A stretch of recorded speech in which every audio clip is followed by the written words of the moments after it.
Thanks for joining us here on the Grey Man Podcast. I'm your host, Harley Fox. Today I'm joined by Frez. Frez was a cavalryman in the Australian Army, working at 2 Cav, 1 Armoured and 214 Light Horse here in Brisbane.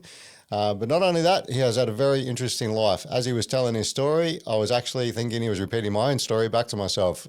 It was crazy the similarities we've had, even down to the cultist church that our parents were involved in. Very interesting story. He's overcome a lot of hardship to get to where he is today.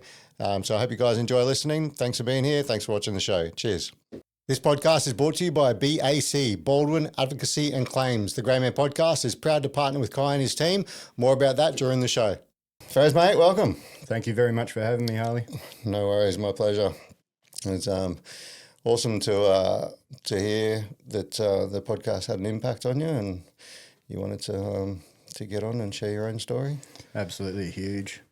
Yeah. Okay, and just hearing brothers and sisters in arms, just yarn, just had the most profound effect on me. Like I'd always watched podcasts and stuff since I left the military, like Life on the Line, Two Worlds Collide, fucking Five for a Soldier, and then I stumbled across Grey Man podcast, and yours is just so unique. Yeah, right. It's just incredibly unique. It's just heaps chilled out, and people don't have to be fucking a ninja or anything like that. And I like how you speak heaps about, obviously, the mental health space and the transition out, which is one of the fucking hardest things, I reckon.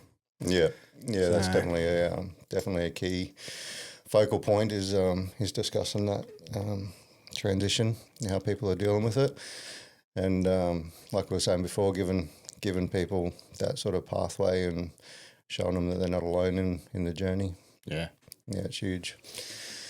So you are a cav man. Yeah, started off as a grunt though. Oh, did you? Yeah, I used the Army Reserve to escape from a cult that you and I both know. Yeah. Dude, I've never heard, not only have I not heard somebody I've never heard of anyone that's heard of it, let alone someone that's also experienced it. That's fucking cool. Yep.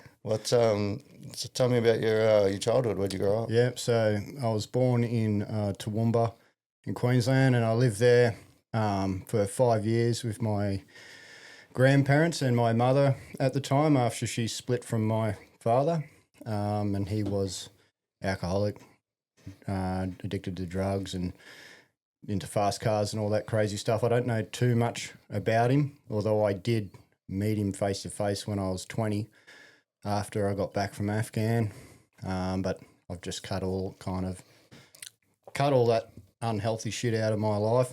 You're supposed to tell your story, mate, not mine. All right. That's why I bloody resonated so strongly. I'm like, holy fuck, this cunt knows about bloody the Potter's house too.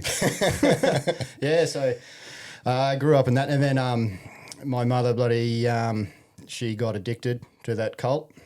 How old were you when she found that? 4. Yeah, right. Yeah, around Young. 4 or 3. And she got heavily involved in that in Toowoomba.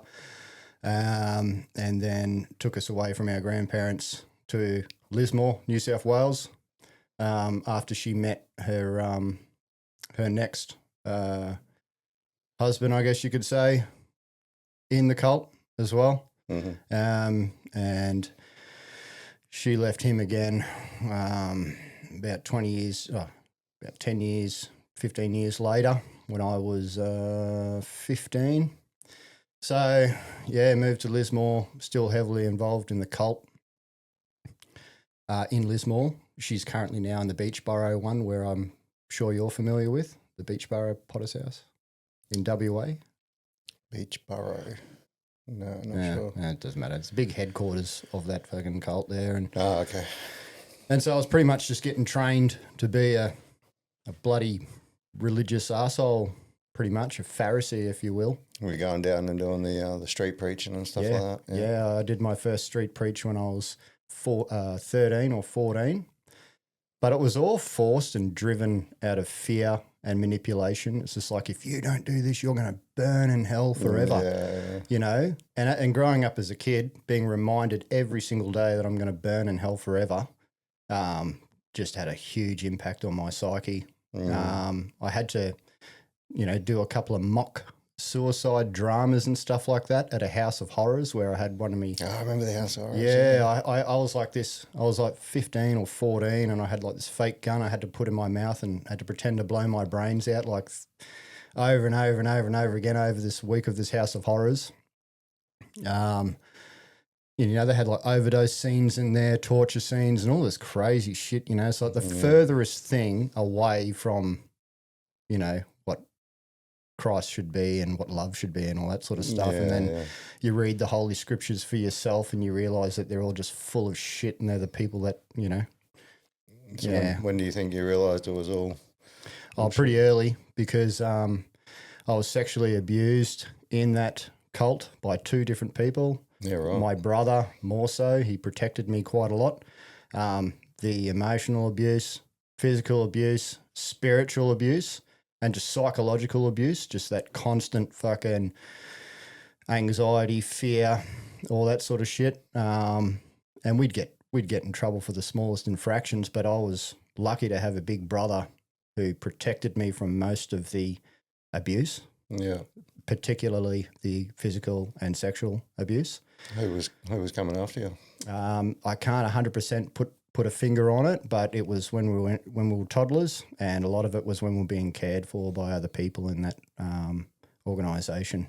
So it wasn't as bad for me, but for my brother, it was pretty hectic. I remember seeing him go through it, screaming in his room and shit like that, and telling me to fucking get out of the house before old mate comes back, or you know, I don't like to say stepfather because I've never had a father. We were kind of put off to the side after he had more kids to my mother, and so started wagon school, leaving house at night on my BMX and my with my dog, and we go up to the rich areas in bloody Lismore and sit on a hill and look through the windows of the rich people's houses to watch movies and shit like that because, as you know, in that cult, you're not allowed to have a TV, you're not allowed to watch movies, you're not allowed to have a fucking radio, you can't wear fucking certain clothes. It's just restriction, and then it just builds this thing in you. Every time you have fun, you feel guilty, you know. It's just like you can see how people get trapped in that organisation. And if you leave it, you are completely shunned and destroyed. And if you stay in it, you're just living in fear, just trying to please all the wankers around you, really, the self-righteous assholes. And you go home and then you see your mother get mistreated, you see your brother get mistreated, and then you get fucking flogged. And we used to see our grandparents every year up until I was 11, and that was the only, normalcy that I saw. And then when I turned 11, they wouldn't let us see them anymore, to the point where they dragged us away from their property, kicking and screaming, you know. And the reason why we couldn't have any contact with them was because they weren't in the cult, you know. My brother left way before me, but when I got my P's, I started just getting out.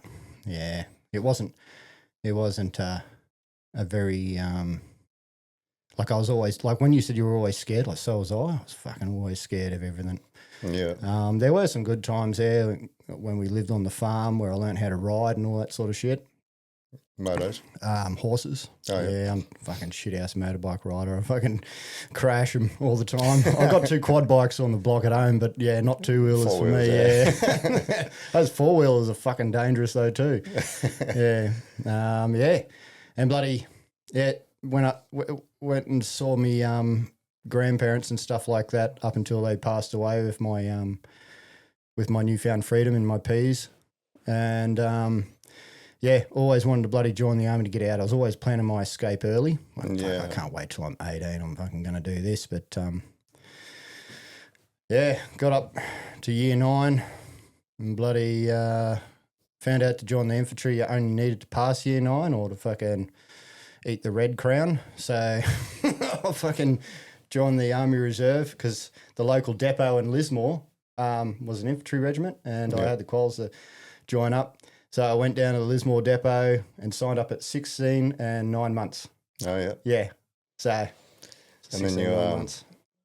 You wouldn't have been, that wouldn't have got you away too much, just doing your Tuesday nights and stuff, or you got to go to Kapuka and do courses and things like that? Yeah. I went to Kapuka in 2006, and it was, I didn't really learn too much there. I just remember holding my rifle out on parade like this because we'd all done something wrong, just getting screamed at and marching around.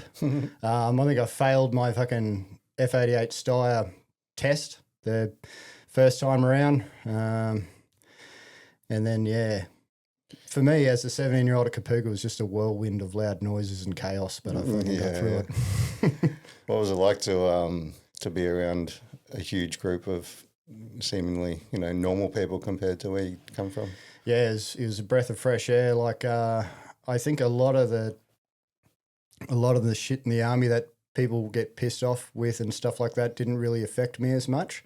So I kind of actually, in a way, had a bit of a leg up, I guess you could say. Like, I was the kind of cunt that would do weekend guard, but I'd just be stoked that I was there. Like, holy shit, I'm in the army, free coffee and free biscuits in there. And, like just having bacon and eggs at the mess was a huge fucking deal to me. I was like, man, this is sick. Yeah, I loved it. Yeah. So were you like in the country sort of part of Lismore? Like you always been pretty rural, yeah. Rural, yeah. Yeah, did live in town a little bit there, but yeah, mainly on the outskirts and on little blocks. Yeah. Yeah. You prefer that sort of country life? Yeah, I do. Yeah, it's just I don't like it when there's too much hectic shit around me and things moving around. It kind of wigs me out a bit. Yeah.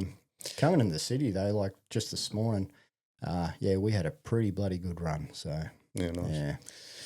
And did you have any anything you were doing at the time when you were going through your teenage years? Any other sort of jobs or? Yeah. Yeah, there was a couple of other fellows in the cult that were on their way out, and you could tell it. And one of them owned a concreting business, this big giant Maori bloke. So I started working for him when I was 15, and he knew that I was going to join the Army Reserve, and he was heaps supportive. No. So I worked from there from 15 through to 17. Yeah. Yeah. And gave you that hard work ethic. He got me out of that place and put me in a little apartment in Tweed Heads. Oh, really? We were working on the Tugun bypass, and that's where I kind of left to join the army. Yeah, nice. But yeah, he was good. It did harden me up because I was like 15, 16. I'm working with all these big, tough Maori blokes that are in their 40s and 50s just swearing at me. It was good, though. It did set me up well. Yeah, it nice. Did. Yeah. Beauty. Yeah. I remember, I don't know if you'd remember it. You probably would when it's one of the minister or the pastor, that's what they call him, of the one my mum went to got fucking arrested or he went on a lam because he was laundering money, and he laundered like millions of dollars through the church, and then they cast him out and he was on the run. Oh, mate, it pisses me off. You'd have struggling single parents and single mothers there, 100%. and they say, you have to give 10% of your wages, otherwise you're going to burn forever. And it's like, man. Yeah, I remember that. My mum was fucking broke as fuck. So when, I've said it before, when she stopped doing the work she was doing, she joined the church, and then we're on the dole, and we're living in a shack, eating fucking, bread rolls and fucking Wheat Bix. And she's given her 10%. And then also I'm just watching her put like everything into the fucking bin, and I'm like, what are you fucking doing? We can't even feed ourselves. Yeah. And then you see the pastor driving around in a Mercedes Benz, living up on the hill. You're like, this is, that was one of the things that was like, this isn't right. This is fucking, there's something going on here. Yeah. They say God is love, but that's the furthest thing from it, that fucking organisation. Yeah. All that like burn in hell shit as well. I'm like, in my head, I'm like, what about fucking kids that, are born somewhere else and that don't know? They just burn in hell, just unlucky. Yeah. Yeah. They didn't get the memo, so off you go to hell. Yeah. Yeah, that's played on me even up until my early 30s. It's still done a number on my head. I'm fucking out of it completely now because I know how much of a load of shit it is. Like, fuck, when I got out of the army, I just saw how the world was going, how the country was going, and I started studying the Commonwealth Constitution because I got pretty heavily involved in the freedom kind of space when I got out of the army, just something else to fight for, and as part of that study, I had to read the King James version because it's part of the fucking Commonwealth. So I read it and I went, Mate, if everyone just read this for themselves, it'd alleviate so many issues because those cunts just twist it and lie about it and use it for their own gain as opposed to freeing someone's mind, you know? Yeah. That's, that's what I found. Well, that's it. It's all interpretation, right? Yeah. When they're trying to interpret it to get all your fucking money. Yeah. They twist it however they want. Yeah. Like you said, mate, it was all fear tactics. Yep. Just 100% fucking put the fear of God in them. Mm-hmm. Yeah. That's exactly what it was. And making themselves rich. I actually thought, like, I was about 10 years old and I was like, this is a fucking good idea. Yeah. To get rich. Like, not taxed. Pyramid scheme. Yeah, just making bank off these poor innocent souls. Yep. And they're all the fucking, and every person that got up and gave their testimony, they were all like, oh, I'm a reformed drug addict, I'm a reformed prostitute. I'm like, they're just finding the worst of the worst and just twisting their minds into this mold them into this. I would rather be a drug addict or a murderer than be a narcissist, manipulator, fucking lion dog, you know? Yeah, 100%. Yeah. I remember my sister hooked up with a pastor and we punched on in the fucking lounge room because he was just a piece of shit. I could see straight through him and I wouldn't allow it. I think I was 18 when I went over her house once and fucking we got into it. Yeah. He was just a piece of shit. Good. But using that like God, using that like the man is the man of the house sort of thing. So it's like he's just on the couch fucking, old slobbing it like fucking Al Bundy, just hand down his pants, fucking kids are crying. He's like, hey, the kids are crying, get them. I'm like, well, what are you doing, cunt? You do it. She's in there fucking doing the dishes and the laundry and fucking, you fucking get off your ass. Yeah, man. It's like pointing the finger at everyone and then you're this big fat fucking wildebeest behind the pulpit. I'm like, oh, that's gluttony, isn't it? You hypocrite. Yeah. Isn't greed one of the fucking sins, mate? Oh, mate. Yeah, fucking Potter's house. Yeah, it was fucking wild. Is it still going? Yeah, unfortunately. Is it? Yeah, it's still fucking damaging millions of people's minds all over the world. Fucking, I related to that Westboro Baptist Church. Yeah, I heard you say that. When they're fucking out there with their signs. And I remember as a little kid out on the street and fucking screaming at people, you're going to burn it out, fucking repent. Da, da, da. Well, this is a bit much, isn't it? Yeah. So it's all about looking like it's all about what you need to fucking do for the organisation. You're a piece of shit. You need to fix yourself up. It's just like, hang on a second, read it for yourself, mate. It's already been done for us by a representative, like. Yeah. Well, it's good you saw through it, dude. Yeah. Because I'm sure there are a lot of people that fucking get brainwashed by it, obviously. I'm so glad to be out of it. Even though it was so long ago, when I was 16, 15 when I got out, it makes a huge impact on it because I actually was indoctrinated. I know what it feels like to be indoctrinated. Yeah, for sure. And that was your formative years too, right? Yeah. So, it would have had a massive impact. Oh, yeah. It's fucking whirlwinds. I just, when I was like 13, 14, that kind of area, I was wagging heaps from school and getting into a bit of trouble, but I was a bit of a fucking ninja back then. Like I knew how to stay away from bad trouble and I'd learnt what not to do, from my older brother and other folks around me. So I was really good at fucking hiding my wrongdoings as a kid, riding around in my I thought I was a BMX bandit. I was just riding around on my Pat Malone anyway. So me and my dog. Good, you had a little furry friend. Yeah. Cool. So fucking off you went, joined Kapuka, and then how long before you went into the regs?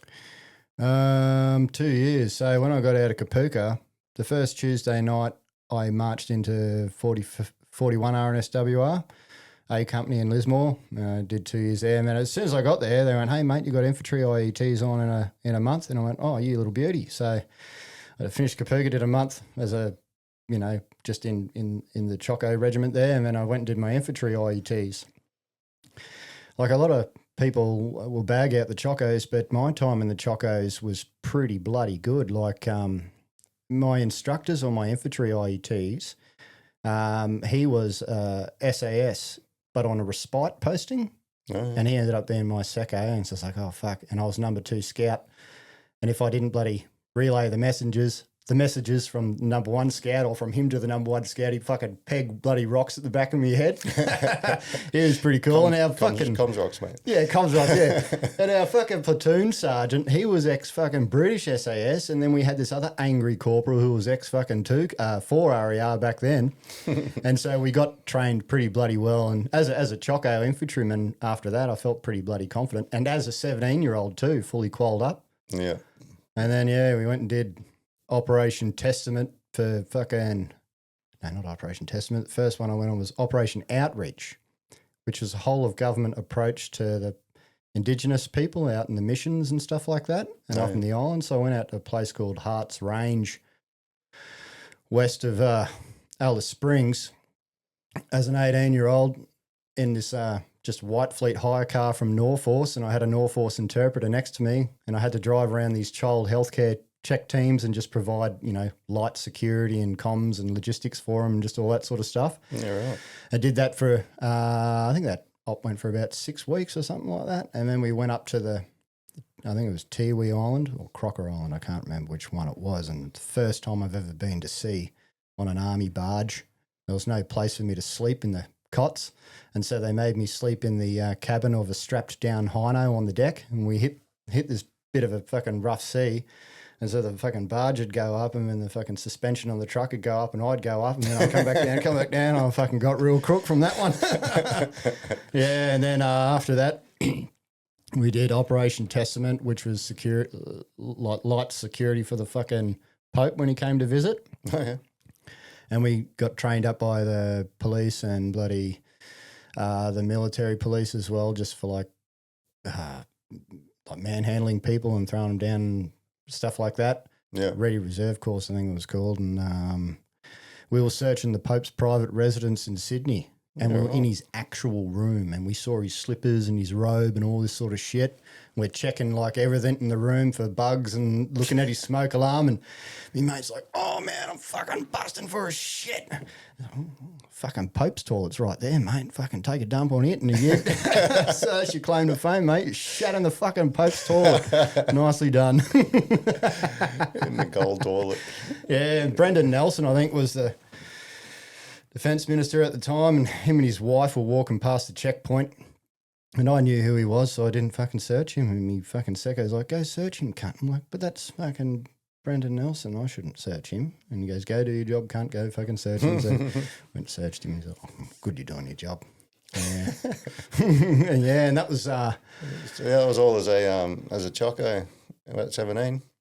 Beg your pardon? That was all as a choco at 17? 17 and 18, yeah. Yeah, right. Fuck, 17 you and got 18. straight into some cool shit. Yeah, well, I was a super chock, just volunteering for everything. My boss knew that the army would pay him for the time away. Yep. And he was heaps supportive of it as well. So, yeah, I'd just play an enemy party, helping the cooks clean their bloody kitchens and just, yeah, any time I wanted to volunteer, they always fucking took me on. So I think I did like 150 days my first year. Yeah, right. Something like that, the max days you're allowed to do. Yeah. Yeah, I fucking loved it. Chocking it up. Yeah, I loved it. And then one of my mates, he put in his transfer to go to the regular army to cavalry.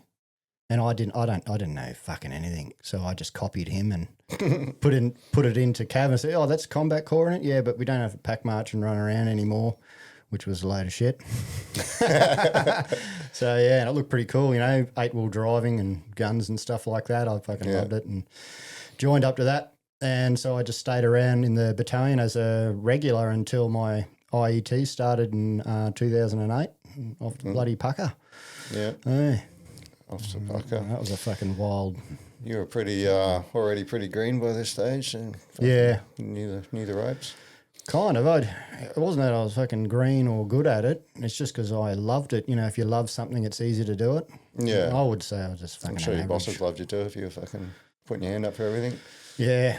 Turned into a bit of a yes man. And I think that's where a lot of my fawning came from later on in life. Just saying yes to everything because I could do it and not giving a fuck about my own burnout. Yeah.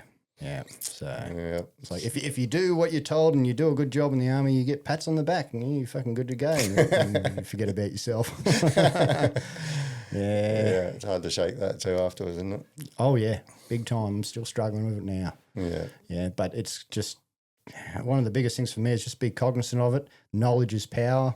Know your enemy. So just, learning everything about these sorts of things and mental health and stuff like that, the whys and the terminologies and the fucking chemistry, and it's Did you seek out any sort of mental health stuff when you were in with trying to get past your demons of childhood? No, because straight into fucking just smashing the piss all the time. I was born in 1989 and I've got a birthday and stuff like that, but I cancelled that out of my brain, and I enlisted in the Army on 11th of May 2006, and I classified that as my new birthday, and I was able to, I was actually emotionally fucking calloused even as a fucking 10-year-old kid. I was too mature for my age, So I was already planning the whole thing, and so I don't know how I did. I just cut it out of my life, just completely forgot about it in a brutal, hateful way. Your real birthday? In my past life, and I'm starting my life anew from the Army now. Oh, gotcha. Yeah, but it did creep back later on. That's what you're saying, yeah. You made that your rebirth sort of thing. But it was like a survival thing really too. Yeah. Yeah. And I was, I didn't know up from down back then anyway. So I was just happy to be there with the lads and learn this new way of life.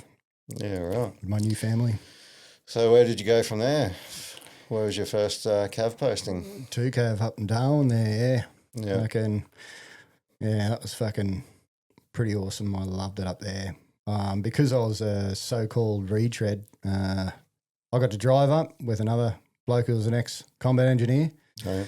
And we fucking drove up there.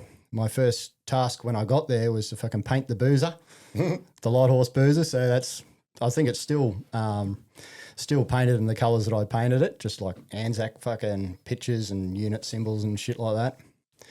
Did that, and my first kind of exercise, if you call it that, was driving an ASLAV at the mud races in Darwin.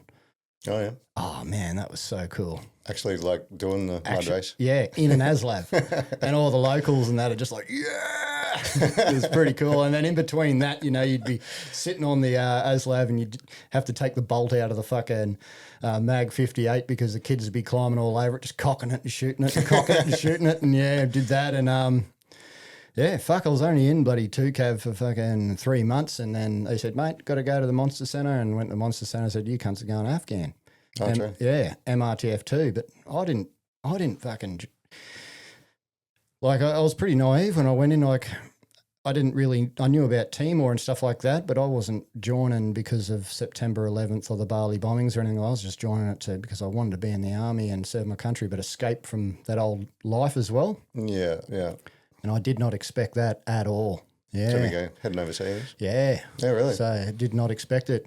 It was pretty high tempo at the time, wasn't it? Oh, yeah, the whole time in 2 cav was just hectic high tempo. Bush trips, fucking courses, and supporting other squadrons because their manning might be low. So, it was pretty full on. Yeah. Yeah, got to a point where I was just using my leave up just to fucking get away from the joint for fucking a couple of weeks, Yeah. Using your leave for that reason, to fucking rest and recover. Yeah. Yeah. Well, what was it like going to Afghan, especially with the sort of the background that you had and the world view? What was it like, sort of seeing what the other side of the world looks like? Yeah, it's pretty. The big thing for me was I was heaps more scared of death, I guess, and the average digger next to me because I was just like, I'm gonna fucking burn forever if I get killed. And so I always had that in the back of my head. But I'm like, there's nothing fucking I can do about it anyway. I know I'm a fucking shit cunt. Fuck, the world, and at least if I die here, I'll be going out with a proud bang kind of thing. There's nothing for me in the future except army. Yeah. Okay. Yeah. All the other stuff, the IEDs and fucking getting shot at and dead cunts and all that sort of stuff, it didn't faze me at all. I knew that was part of the job, and I think we were prepared quite well for it. The thing that fucked me was the treatment of women and children over there. Yeah, especially the sexual abuse towards Chai boys. That's kind of what I was. Yeah, and that inflamed. That kind of brought back the fucking memory again because I understand how helpless you can feel. But then I got fucked in the head again as well when you see them come around the corner all dressed up like a jingle truck with a smile on their face after they've been railed. You know, it's like, man. And then having to accept that culture, having to respect the unrespectable was something that I fucking did not really enjoy. But other than that, I think I dealt pretty well with everything there, yeah. Yeah. Yep. And the, what was fucking 2008, was it? Fucking 2009 MRTF2, yeah. You got in any hairy situations? Yeah, it's crazy. Like, because I did Rockall, I only did 4 months on that first tour. So I think the lads deployed in June, and I deployed in August and left in November. And Private Benjamin Ronaldo had already been killed in action, and Paul Warren losing his leg there. Have you have interviewed Paul Warren? Yeah.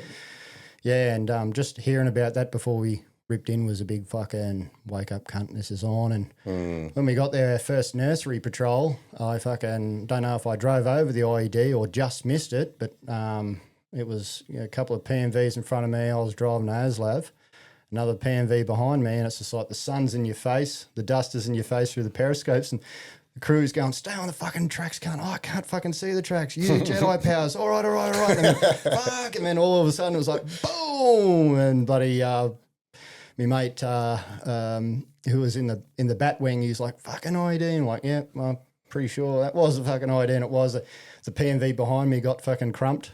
Yeah. And so, but when it happened, like I remember driving my ass, I remember hearing the boom and contact IED. And I remember just going straight into my drills. Righto, fucking keep cruising nice and slow, push up 100 metres, dismount 5 and 25s. And I was in a Type 2 ASLAV, which was kind of weird for Afghanistan at that time, or any time, I think. I think there just wasn't enough ASLAVs, and because we were the hated Rockall fucking crew, we, got the Type 2. You were there for something to relieve somebody else's Rockall. Yeah. Gotcha. Yeah, so, but we got to see a lot more than just people who, like I just remember going to fucking all the different fobs and cops and stuff like that. But yeah, we did that, and that bomb went off and loaded the lads in the back of my ASLAV. Everyone was all right? They were shaken up, a couple of minor bumps and scratches, but as you know, the fucking PMV, fucking hell, that thing's really good at saving lives from IEDs. And I just remember, it was with one RER, and I remember the fucking Minimi gunner looking back as I'm raising the ramp, and he's just like, and I'm like, how you going, mate? And he's like, oh, fuck. This is our nursery patrol. It was the first time, and my mate had already been there for 2 months. He's like, oh, fucking welcome Afghan cunt, I'm going to Rome. Yeah. There's just mainly IEDs, and just it got to a point where, I remember it's just like, fucking hell, I've only got 7 mil of armour under me. I'm fucking, gone. And lest we forget fucking David Pearce, Poppy, ASLAV driver. And so I just started driving around, and if I'm going to go, I'm going to go comfortably. I'll take my body armour off, because you're that Mick Bass body armour. It's just, you're like a fucking turtle and you can barely fucking move in it. So I just took it off, and heaps of good. Having a fucking window down, having a durry. Yeah. I started getting a bit more loose like that as time went on. Not long after that, we were doing this. You know Joji Flanagan? Yeah. Yeah, from 214. He's a mate of mine, yeah. He's a mad dog. He's a fucking legend, Flano, yeah. I love the cunt. He's a good cunt. Cut snake, but fucking legend. Oh, yeah, he's awesome, yeah. We used to do jiu-jitsu together. We got our blue belts on the same day and stuff. It became good mates through there, and fucking started hanging out. And he's a good dude. I haven't spoken to, because I don't have social media or anything like that. I haven't spoken to anyone since I bloody left. Yeah, right. Yeah, well, phone number and email and that, but yeah, most people. I haven't spoken to Flano since I left the Light Horse. Yeah. Yeah. Okay. Yeah. I'll let him know you've been on here and tell him to watch. Flano should get on here and have a fucking yarn, I reckon. Oh mate, I've hit him up so many times. He's got fucking forgive me if I'm wrong, Joji, but it's 4 or 5 fucking kids now. Good on him. I remember when he had the third one, he's like, bro, it's killing me. I can't do this. There's too many girls in my house. And then he's like, oh, she's up the duff again. I'm like, you fucking idiot. Fucking pull out or get the snip, you fuckhead. And then he fucking had that one, and then I'm sure he had another one as well. I'm like, Choji can't. And I'm like, come up and do a podcast. He's like, I can't, mate. The kids are killing me. I'm like, surely you can fucking take a day off to come up for a podcast. I'm like, you go to the snow every year, mate. Fucking, if you can go to the snow for 5 days, you can come do a podcast for a day. Yeah. And he's like, no, it's because I go to the snow for 5 days that I can't come up and do a podcast. Yeah. Oh, I fucking love Flato. He was such a character in the Light Horse, man. Yeah, I know. I've spoken to a lot of people that when I was still in, and I was mates with him, I spoke to a lot of people. Stu, old Stewie, Kyle Stewart. Well, I think so, yeah. Big boy, he was a sergeant. Yeah, I know, yeah. I know him. Yeah, he's a fucking He's a good bloke. I think he was the bloody welfare fucking sergeant when I was there in RHQ. And he did that for a while, yeah. He came through the Soldier Recovery Centre when I was working there. Mate, he's a special one. He is, isn't he? I love him. He's such a lovable dude. Yeah. I'm like, you are like beautiful the heart. Opposite of army. There's nothing that says sergeant about you at all. Yeah. It's just like so full of love and fucking. Yeah. I remember as a digger, it's just like, go on, it's fucking Sergeant Stewart or Corporal Stewart. He won't fucking bite your head off. Remember Joji was telling me that fucking he was his troop sergeant over in Iraq. And he let him fucking spin the 25 like around in circles. Yeah. Oh, I love it. Cool, man. So how many deployments did you end up doing? Just fucking two. Yeah. Both Afghan? Yeah. We did the last one was the fucking ATF 2 or 2 Cav Task Force with 7 RER. In 2013 and a little bit into 14 there too, yeah. Do you reckon, it's probably, maybe you wouldn't even know, but you reckon that, if you got ground troops, the grunts that are fucking hoofing it and you're in the trucks, obviously you've got way more weight and you're fucking covering more distance, so there's more chance of hitting a pressure plate IED. Do you reckon you guys are more sort of on edge when you're fucking driving, or the grunts would be fucking feeling it a bit more? Oh, yeah. Well, the one on the nursery patrol was a pressure plate, and I had that thought because the ASLAV is 13.45 tonne. Fucking combat laden, yeah, but the PMV from memory is like 16 tonne. And if you've got grunts in the back, then you've got, probably another tonne with all their bloody gear and stuff like that. Maybe I always think about that in hindsight, whether or not I did indeed drive over it or miss it by a bee's dick, because staying on the tracks was vital, and I thought maybe it was the weight. Yeah, maybe it was the weight. Yeah, someone watching out for you, mate. Yeah, probably.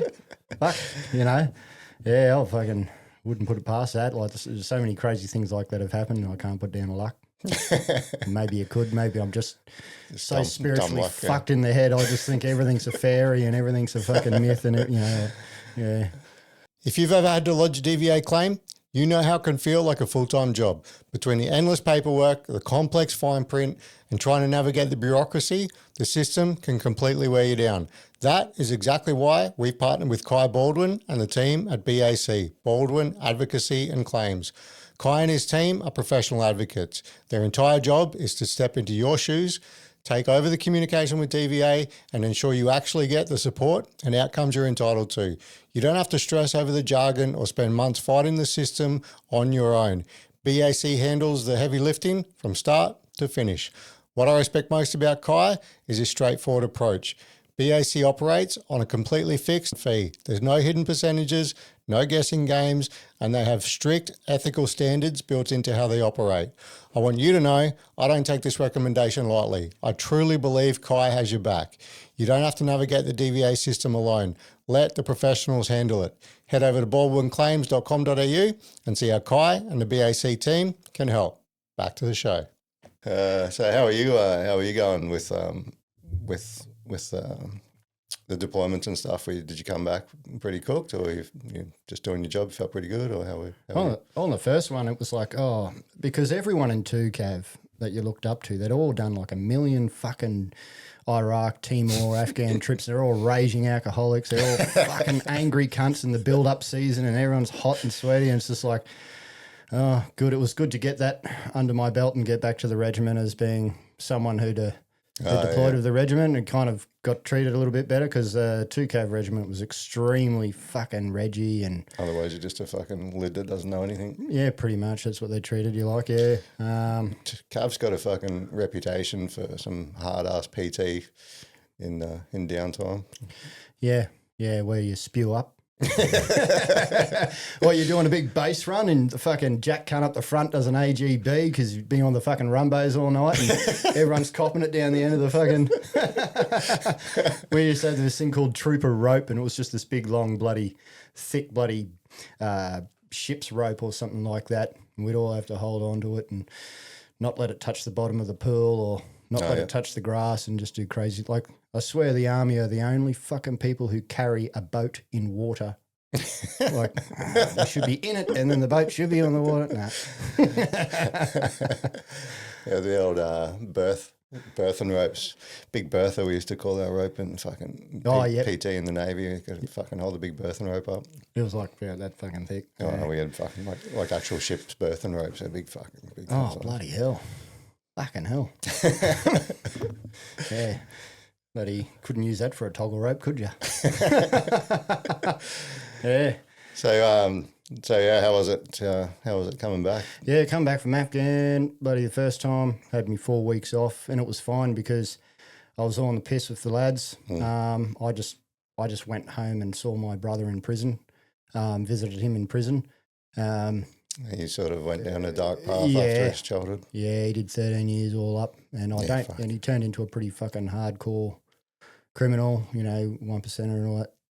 Dealings with them and stuff like that, and drugs and guns and pimping and you name it. You reckon that's the road you would have went if you didn't find the army? Oath, yeah. Because I used to go and see him on leave because he was the only cunt I could go and see, and just going into the bottom of his house, like I think you were talking about it, and you just kind of see like fucking guns and fucking cones lying around and fucking half-naked women lying around ready to be pimped off and fucking some random cunt from the rebels over there. And, I remember I walked into his house one day and he's just like, yeah, mate, I'll be there soon and just go to the fridge and help yourself. And my brother drinks fucking Tooheys New, so I went in there and grabbed Tooheys New and this big biker cunt come around the corner and started having a go at me. Who the fuck are you, cunt? And that was the time my brother got home and he goes, that's my little brother, cunt. And fucking punch him square in the face. That's the sort of, shit he did, yeah. So he did 13 years in jail for some pretty fucking gnarly shit, but heart of gold, and I can't be angry at him. I love him because he protected me as a kid, but I haven't had anything to do with him for so many years now because cunt's always on burner phones, Yeah, right. So, just hitting the piss after Afghan, and then I got put straight on my gunner's course after Afghan as well, and then I got put into B Squadron in 2 Cav, and from that point up until 2014 was with B Squadron. It was the best time of my life there in the Army. Yeah, it was like just high morale. Everyone knew their job. Everyone was professional at their job, and everyone wanted to be there. Yeah, that's what I really liked about that. How did you feel when you've done a couple of trips and you're just going through the training and sort of routine and stuff? You weren't sort of fanging for another trip, or? Not really, no, because I fucking love the Army and I know that it's extremely important to keep training the basics all the time. And I understood that we have new officers come through and this and that needs to be done. It's just when people were being retarded about it, I hated, because I always wanted to go SF. Yeah, right. And I knew that, how no matter how monotonous training is, it's bloody important. So you're doing those 1%ers without even thinking. Yeah. Well, like you said, it's such a common thing, exactly what you said when the IED went off, that you just, fucking straight into your drills. Yeah, yeah. It's a real testament to how hard the Australian Army trains to know that fucking everybody, no matter who it is, no matter how much of a fucking shit fight they are, once shit pops off, the job's on, let's go. Yeah. No, that's 100%. Like the training we got in Kuwait before that was fantastic. And leading up in Australia, there was a motto for our Rockall mob was called twice the training, half the deployment. And we got trained up by these fucking Yankee bloody, I think they were Green Beret medics or some special forces like that, and they put us through this care of the battle casualty kind of thing. Yeah.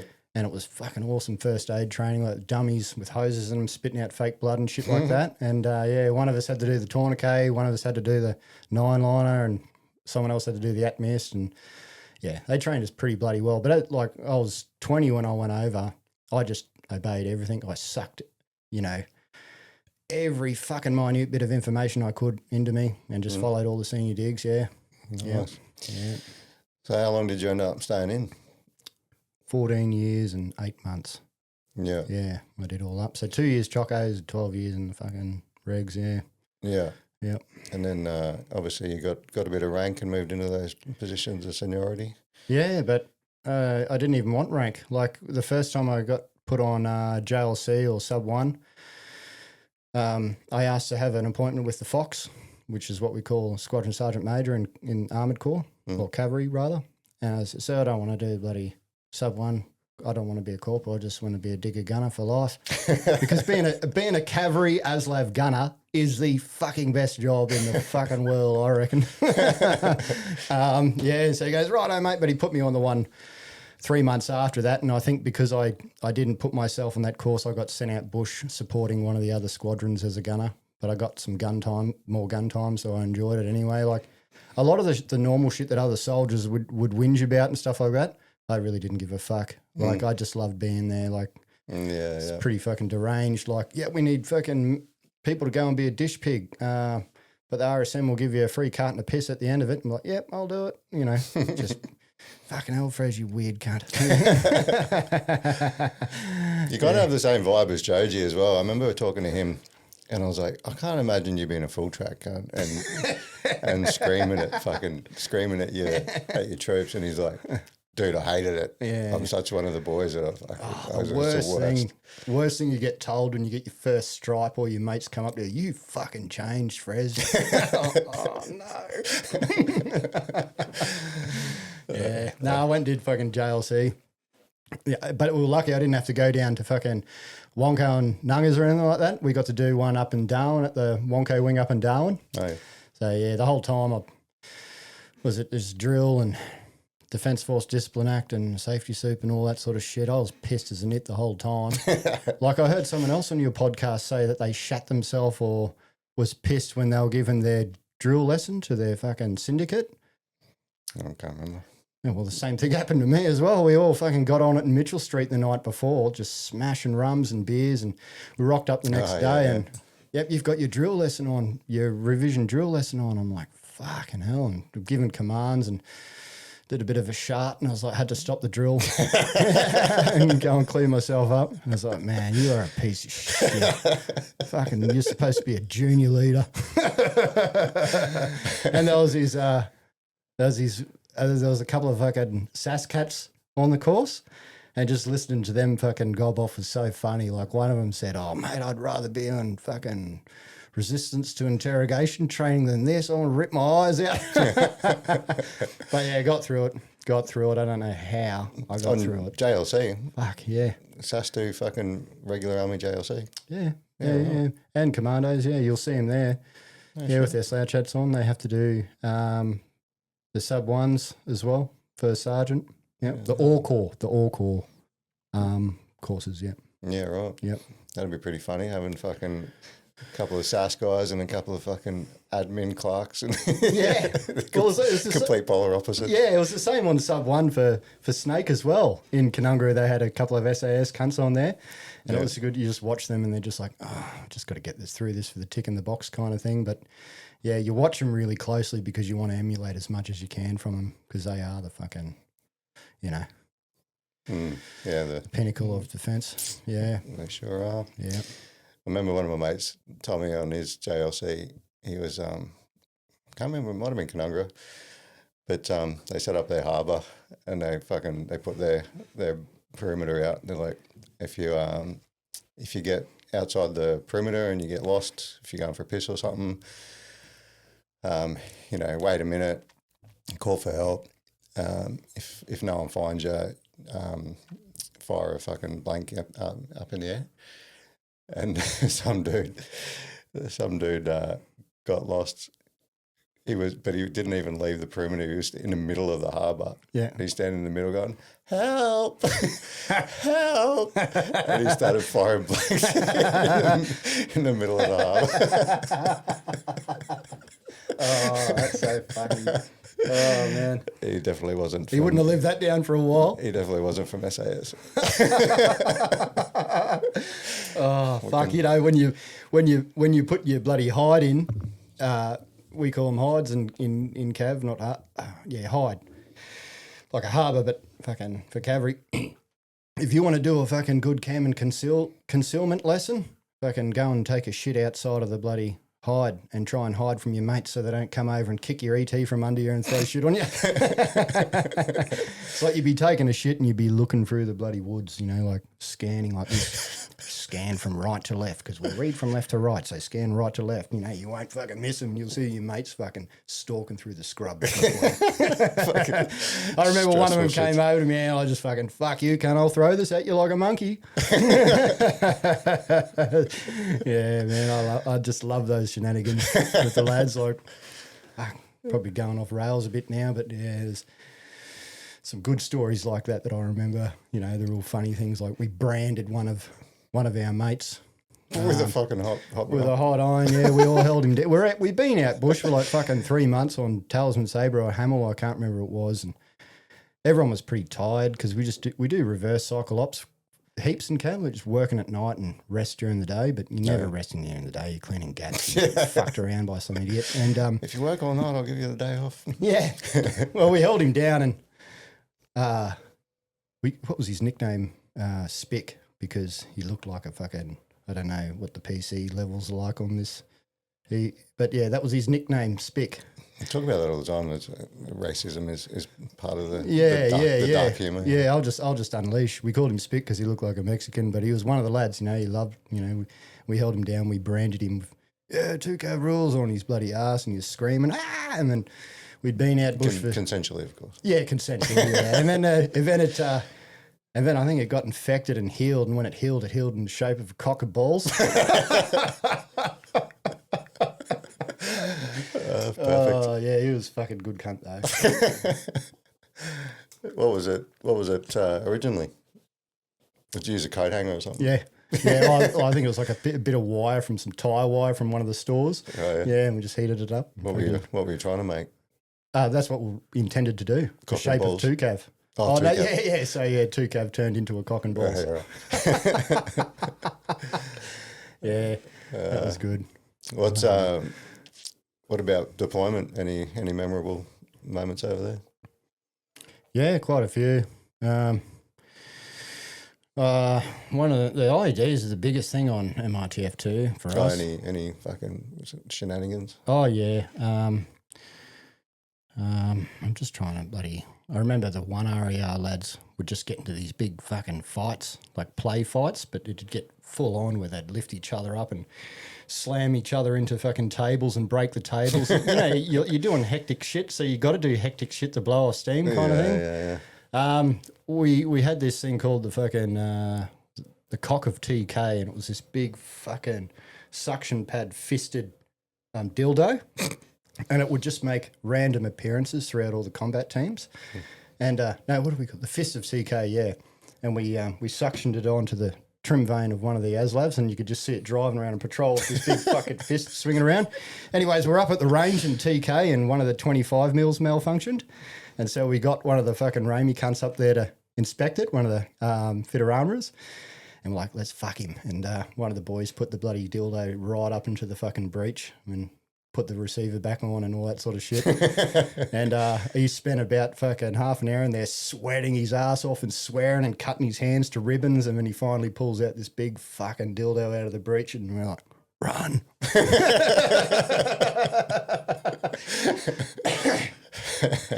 Yeah. We all got dysentery out at Combat Outpost Michelle or some fucking form of the shits. And so we all had to fucking just lay low for, I think it was 2 weeks there while everyone recovered. And yeah, right. Just remember cleaning the fucking 44-gallon drums of diesel, like jarhead style, that. Burning the shit. Yeah. Afghani guards are always on fucking weed or opium or some shit like that. Yeah. I've heard some hilarious stories about that. Had an infantry guy on at Chris Larkham, good podcast. He was talking about they'd be out trying to do a serious patrol, and they've got the Afghan National Army with them, and fucking they turn around and they're like skipping and holding hands and picking apples out of trees. Yeah. I think we fucking tried to sell one of our good-looking roosters to the A&A as a joke, and they actually were ready to go through with it. Like, sell him off as a man whore to them. And he's like, don't you fucking dare. And he's put his hand on his pistol. They're all bidding. Yeah. 5 goats. Yeah. I am trying to think of some more funny things that happened on MRTF too, but it was pretty fast-paced for Rockall. We were just ping-ponging around everywhere. How much, I know the infantry guys have to obviously, assimilate and train and work with and do guard with and picket and fucking patrols with A&A. What involvement does Cav have with the Nationals? Wasn't as much as the grunts, but when we were there, was mainly Overwatch, sojos like patrol escorts, patrols, and like Overwatch is security for cordon and searches and stuff like that. And sometimes we just sit in the dead ground in the dash for a while until we might hear ICOM chatter, Taliban get ready to do this or that, and ambush the grunts, and so we just come out of the dead ground and just sit on the high ground, and as soon as they'd see an ASLAV, they'd fucking run. Yeah, for the most part anyway. Sure, force. Yeah, because was it 25 puts big holes in things. Yeah, oh yeah. I saw my the first kind of shooting I saw with a fucking 25 mil. We were at fucking a teak. I can't like people talk about we're at Mirrorwise or Mirrabad and all these sorts of things, and I can't really remember that too much. But I remember the patrol bases. So I was at a teak, and we were getting. I remember I was lying up against the fucking Hescos, and small arms fire came over the top, and I remember the boss shouting out at me, "Oi, Frez, what does it feel like to be shot at?" And I'm like, "Oh, fuck, that's what's happening." And then my crew is just like, "Get your fucking body armor on, cunt, get the lav." And got to the lav and shit died down a little bit, but they'd been trying to bracket the position with 107 Chinese rockets, and they'd fired quite a few over the course of the day, and it got to the point where we were just so fucking numb to all the crazy shit going on, we'd laugh at them. We'd go, you fucking missed, you missed. And then our fucking warrant officer that was there from B34, he goes, they're bracketing us, they're getting closer. And we're like, oh, yeah. Bracketing, like test and adjust sort of thing? Yeah, trying to get the rockets to get a direct hit. And then we realised that was the case when we saw the fucking dust flick off the side of the Hesco. That's how close the rocket was getting. And then anyway, my mate, the sister ASLAV patrol over the other side of the valley, past the graveyard, my mate opened up 25 mil and fucking neutralised the threat, and we all cheered and went, yeah, awesome. But yeah, you got numb to it a bit. Yeah. You get back to TK and all you want to do is go to Echoes and get some ribs and some chips and have a shower and do all this sort of stuff, and it'll get IDF'd, like indirect fire, like the Taliban fire rockets at it and stuff like that, and everyone would be running around trying to hide and go to their rooms and be accounted for and stuff like that. And over time, we're just like, who gives a fuck? I'm just going to make myself scarce. Just that's what happened. Making a brew. Fucking, pretty much. People just started ignoring the fucking, because they're just like, nah, I'm just over it. Yeah. And I just kind of, because I was so young, I just went monkey see, monkey do. I'm a soldier. This is cool. Yeah. I get to play armies, Super common. I mean, I had a dude on here who was talking about, he's actually a Vietnam veteran, and during the Battle of Long Tan, he was at the artillery end where they were shooting the 777s, and he didn't wake up. They were fucking shooting, and they were like, how the fuck did you sleep through that? And he's like, he's just so numb to it. Yeah, the fucking Dutch had Panzer 2000s all around the perimeter of TK back then, because the Dutch are in control. And, they used to fire them fucking Panzer 2000s off every now and again. Like, boom. Just like, whatever. Put my bloody Discman back in. Listening just disturbed and fucking... Doesn't even make you jump scare anymore. You just... No flinching. Yeah, it was closer to, like, because we were the fucking disgusting Rockall, we were put in the interpreter's hut and we weren't put in the bloody... bunkers, so we weren't in bunkers. We were just in the, but we were out in the dash most of the time anyway. Yeah, we only ever came in for like a week at a time, refit, have a shower, rebomb, all that sort of stuff. Yeah, I preferred being out anyway. It was shit being in TK because you're not wearing your patch. Yeah, all the dumb shit. The fucking, I think on the second trip, I call it the Eye of Sauron, up in the bloody sky. The balloon is supposed to be looking at the baddies, but it's fucking looking at everyone's ASODs instead. ASOD states. Yeah. No. Most of the funny and wild shit didn't happen on deployment. It actually happened in the barracks environment and outfield, Yeah, of course, when you've got fucking ample time to come up with schemes. And oh, mate, like I think Symes, he was talking about one of our dear brothers in arms, Big R, I'll call him, who went to war with the fucking brigade. And we had some pretty gnarly times out on exercise when we got back to the Rockhampton showgrounds where we were staging, where the MPs were involved and fucking paddy wagons were fucking destroyed and sometimes you know I'm fucking yarning about. Yeah, great soldier, but he needed to be on the battlefield 24/7. One couldn't rest and take it easy. Yeah. So what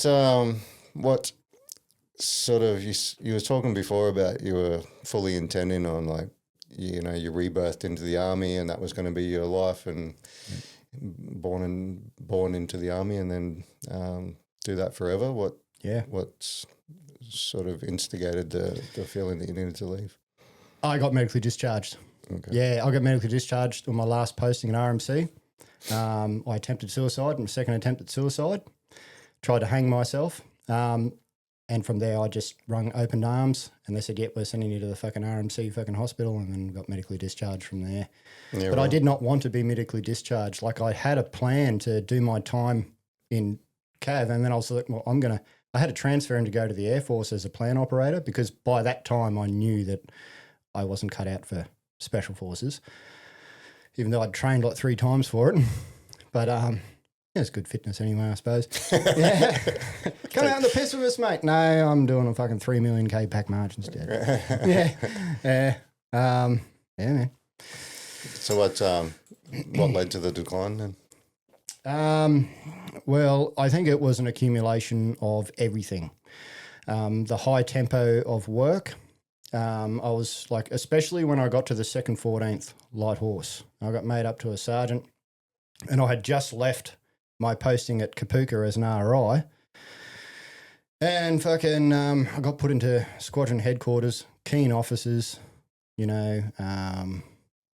Unfortunately, the morale was pretty low in that unit. I was brand new sergeant, didn't know what the fuck I was doing, just got out of an all corps environment. I should have gone straight into a sabre troop, I believe, but I was put into this position undermanned, and we went straight on Hamel, and then I was a warfighter and then Hamel, and then I had to instruct on a few courses, ASLAV courses. And that first year I was there, I was away for 8.5 months that whole year. My relationship broke apart with the woman that I was with for 5 years. But a lot of, I don't blame her at all. I do not blame her. I was either on the piss at home and angry and frustrated on the piss. But yeah, I was like one of those cunts that's like a good soldier, shit fucking boyfriend, shit civilian. Yeah. So when you're in uniform, you're good at your job. Yeah. And then you just go home and fucking couldn't deal with. Sometimes I go on leave, and I would come back from leave early just to be on base. Volunteer for guard.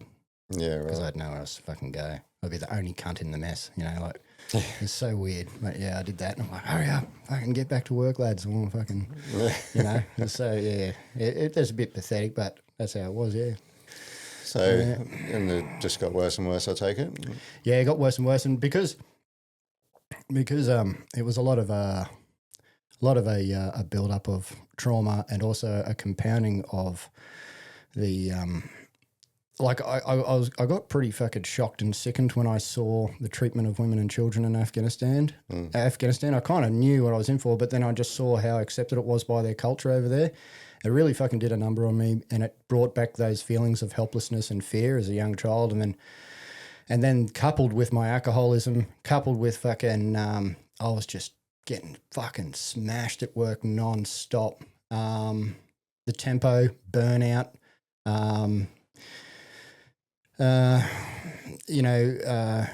Lance Corporal Stefan Milosevic was a mate of mine that I did IETs with. When he got killed in action, that was a big fucking blow to all of us that did IETs with him. We went down to his funeral, and a bit of a shock. So I was a bit down from that for a while. Then my missus left me at the time, and then just hearing about mates commit suicide around you, and I kind of popped from an accumulation of stress over time, having no one to bounce off. The only person, like I'd be asking people for fucking advice in the army for shit on the outside and stuff like that. Like, yeah. Yeah, because you were a soldier through and through. Yeah, joined like when you were 17. Yeah, like I had no one to ask for advice, so I was just like, well, I'll just be a fucking good soldier. As simple as that. And that burns you out because you need to fucking have people to bounce off. And when I was a digger, you didn't want to fucking talk to each other about these sorts of things. You just want to blot it out with alcohol. So I became an absolute master at masking. Yeah, a master at masking.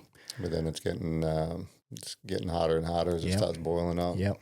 And the night my ex-missus left me, I don't blame her at all because she would have seen my body language, the way I was going down, how angry I was and stuff like that, and she left me, and she did the right thing by doing that.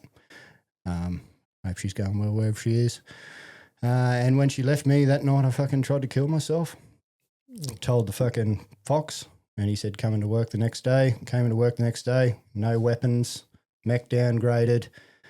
And then they put me in a worse job when they made me the regimental signals officer. I'm not signal qualled. I'm not TS qualled. And I'm looking after all this cryptographic material, which if you get it wrong, you can go to fucking federal prison. And then I found all these discrepancies because I went through the PAMs on how to fucking be a good cryptographic officer and found all these discrepancies in the unit to the point where fucking the Light Horse nearly got its comms package shut down by the whoever's the king dingling of the SIGs at fucking 7 Brigade. And then I had this fucking Warrant Officer Class 1 SAS soldier who was obviously on a way out posted to DSG in Canberra or some shit like that, Signals and Directorate or whatever it's called, come down and do an inspection. And he comes into the office and he goes, oh, you're a black hat. You're not a fucking SIG. What are you doing this job for? And I was like, oh, it's supposed to be a respite position. And it just fucking stressed me out to the fucking core. And I went and approached the RSM. Couldn't find my bloody beret, so I pinched one of my mate's berets and it was sitting on my head all fucked up, and our RSM at the time was real strict. Real fair, but real strict. And I'm like, oh, I don't really give a fuck. I've got 3 get out of jail free cards on my fucking chest now. I don't care. I tried to get rid of my rank, but I never could. And so, and I said, I just want to go to a choco unit where I can be a training sergeant or something like that and just fucking de-stress and unwind this inner turbo that's just fucking gone ballistic. My central nervous system is completely fried by this point, so I'm just relying on alcohol and the gym. Did you Did you do 3 years at Kabuka when you 2? I did 2. So you did 2. Yeah. If you were, you don't have to talk about it if you don't want to, but when you attempted suicide, did you fail or did you decide not to? I blacked out. Like I had it all planned. I had a bottle of fucking Jack Daniels there. I had a bottle of Celtic honey, and I'd already smashed a whole carton of piss. And I just blacked out, grabbed my fucking barking iron, put it in my fucking mouth, and pulled the fucking trigger. But the safety catch is the opposite side of the fucking stire. I was so fucking drunk, I just did it by muscle memory. As soon as it went click, I sewed it up like that. Yeah, right. Yeah, man. If I could sold all my barking irons, and then that's when and then the second attempt I tried to hang myself. Yeah. Yeah. And I was actually on my way out. I was passing out. I was like, yep, good. And then I woke up and I could breathe again. Toggle rope, I'm going out the army way. I used my actual fucking issue toggle rope. Yeah. Put it around the fucking door handle. And I must have slumped like that when I was fucking real pissed. And it just fucking slipped straight off the door handle. But I was passing out. And the reason why I chose that is because I'd been choked out so many fucking times. and I knew what the feeling was like. So, this would be painless. I'm just going to pass out from lack of oxygen, and then I'll be dead. Yeah. So, and then, So you they were fucking legitimate attempts. Yep. Yeah, fucking oath. What do you think was what were you thinking at the time? Like, just wanted to escape? Or? Yeah. I just wanted the pain to stop. Sick of letting myself down, sick of letting people down around me. I knew that my army career was over. And I was like, there's literally fucking nothing I want to do. There's no one out there to support me. I just got to fucking end it here. Yeah, that's what it was like, yeah. So what was it feeling like when you woke up? When you were still alive? Yeah, I remember bawling my eyes out. And I remember sending a what to staff, because it's just full army mode, just contact reports all the time, at grid. I did what for yourself? Yeah, and just sent it straight to my fucking boss, and they already knew. Yeah, they already knew, and I got taken off my posting as an instructor at RMC. How'd they know? Did someone find you? No, I rang them up and I told them, because in Cav, you inform your commander at all times about literally everything. That's why I was like sending you lead traces and shit as I'm on my way down here. Like, don't fucking pester him with all this army lingo, mate. I was gonna eating a banjo. Yeah. I was gonna say lead trace, fucking, fucking North Lakes heading south. I'm like, no, don't be. You're too fucking green, cunt. Just calm down. Yeah, and rang Open Arms, went to the RMC hospital, and fucking got medically discharged from there. And then I spent a whole year in and out of fucking inpatient. Wollongong South Coast Clinic. Yeah. So would you say that sort of failed attempt the second time was like a wake up call for you to say, I want to be here and I need help?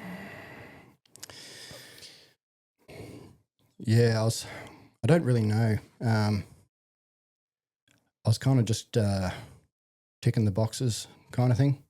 This is what you have to do. It was kind of, and I also had a mate who was becoming a police officer, who needed somewhere to stay, and he was about to come and stay with me in Canberra there for a while he was doing his AFP course. So that kind of held off a bit, and then going on, I went and had to do mood and anxiety program, drug and alcohol program, PTSD phase 1, phase 2, and I had to write down everything, read it out, and record it over and over and over and over and over again until the story didn't bloody raise any concern anymore. Exposure therapy, or what do they call it? CBT or whatever the fuck it was. But yeah, it was really good. I can't say anything. I can't. The professionalism and care of the fucking all the staff from point of discharge from the military to the civilian staff, just excellent. Like, I got supported extremely well by Army and by medical staff. Yeah. Were you kicking and screaming the way out, or were you accepting? I accepted it. I knew that I was no longer combat effective. Yeah. And I knew this. I should have gotten out of the army after my second tour to Afghanistan, because especially when I became a sergeant, and I was starting to make stupid mistakes that no one else would pick up, but I could pick it up, and I could find myself slipping and shit that I was really good at before. I just couldn't even bloody remember. And I knew that I needed to transfer the fuck out of there and go to a low tempo job, but paperwork kept getting lost and I wasn't being listened to. So, yeah, that's how it went. Yeah, I'd planned to go to the Air Force and then retire in the fucking Navy, other way around. Yeah, and I wanted to go hydrographic surveyor as well, but apparently all the Navy blokes are after that kind of posting because it's pretty good, isn't it? Yeah, like a fucking just a fisherman. Yeah, fishing and barbecues. Yeah, in there. And I was like, that suits me to a T. Yeah, it's like bloody Top Gun is playing beach volleyball. Yeah, and I was like, I don't care if I'm a 50-year-old man as a clerk, private, posted to fucking Norforce or something like that. I didn't care. Yeah. I didn't care about the rank or anything like that.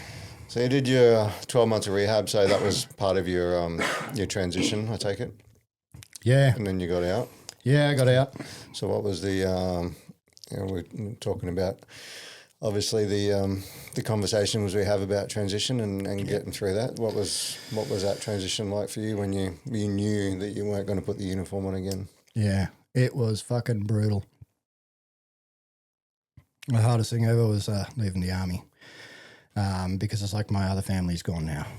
And I got out. Did you have any civilian friends? Not really, no. I had a few people that I knew that had escaped the cult as well. And because we had that trauma bond, so to speak, I could go and fucking bounce off them sometimes, but they're all cooked as well and trying their hardest to heal from that as well.